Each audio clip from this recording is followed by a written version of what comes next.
আসসালামু আলাইকুম। আজকে আমরা চলে এসেছি পটিয়ার একটি প্রত্যন্ত গ্রামে। পটিয়া শহর এলাকা থেকে একটু ভিতরে ঢুকতে হবে। তো গ্রামটা অনেক সুন্দর, সকাল থেকে বিকাল পর্যন্ত থাকবো। তো এই গ্রামের সৌন্দর্যের কিছু অংশ আপনাদের সামনে উপস্থাপন করার চেষ্টা করব।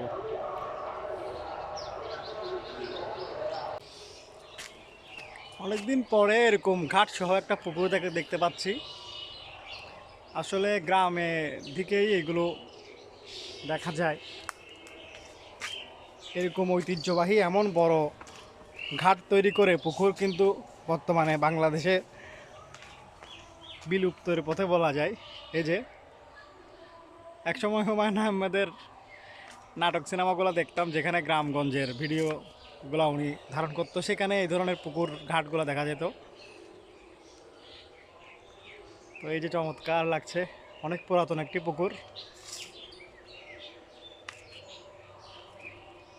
তো ঐতিহ্যবাহী এই পুকুরটা দেখার পর মনে হয়েছিল এখানে একটু গোসল করে নিই, কিন্তু যেহেতু ভ্রমণের উদ্দেশ্যে গিয়েছিলাম তাই গোসল করার সুযোগ হয়নি। অন্য সময় যদি আবার যাই তাহলে অবশ্যই গোসল করে নিব ইনশাল্লাহ। এই এলাকার আরও একটি বৈশিষ্ট্য হচ্ছে এখানে অনেকগুলো মাজার রয়েছে। আর এই মাজারটা হচ্ছে পটিয়ার বিখ্যাত আমির ভান্ডার যে মাজারটা রয়েছে তার বড় বিবি ওনার মাজার, এবং এই মাজারটার চারপাশে খুব সুন্দর। এই মাজারকে ঘিরে পাশে একটি বড় জামে মসজিদ তৈরি করা হয়েছে এবং একটি মাদ্রাসাও রয়েছে। তো চট্টগ্রাম শহরকে উলিয়া উলিয়ার দেশ বলা হয়। এখানে প্রচুর পরিমাণে মাজার দেখতে পাওয়া যায় এবং এখানে মূলত উলিয়া উলিয়াদের আগমনের কারণেই এই এলাকার প্রতি মানুষের একটা বিশেষ রহমত রয়েছে।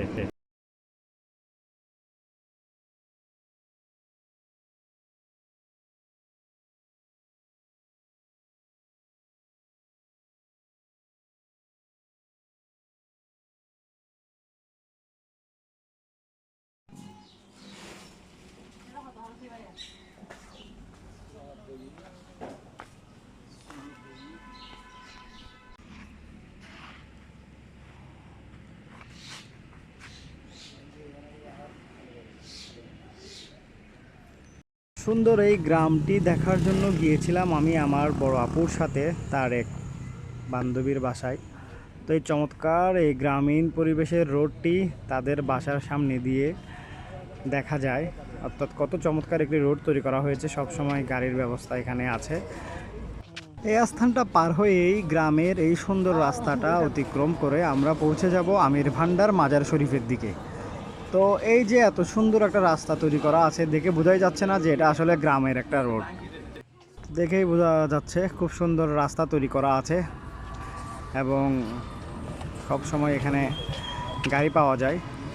তা আমরা এখন বর্তমানে চলে এসেছি আমির ভান্ডার মাজারের কাছাকাছি। অর্থাৎ এই যে এখান থেকে কিন্তু আমির ভান্ডার মাজারটা শুরু হয়। আমির ভান্ডার মাজার শুরু হওয়ার পথে ছোট ছোট আরও অনেকগুলো মাজার রয়েছে। এটা হলো আমির ভান্ডার মাজারের ভিতরের অংশ। এখানে ছোট ছোট অনেকগুলো মাজার রয়েছে। আর আমির ভান্ডারের যেটা মূল মাজার সেটা বর্তমানে কনস্ট্রাকশন কাজ চলার কারণে চারপাশে টিন দিয়ে ঘিরে রাখা হয়েছে, তাই এই মাজারের অংশটা ভিডিও করা সম্ভব হয়নি। আমির ভান্ডার মাজার পার হয়ে আমরা চলে গিয়েছিলাম পটিয়ার আরও একটি বিখ্যাত স্থান নাহার পার্ক।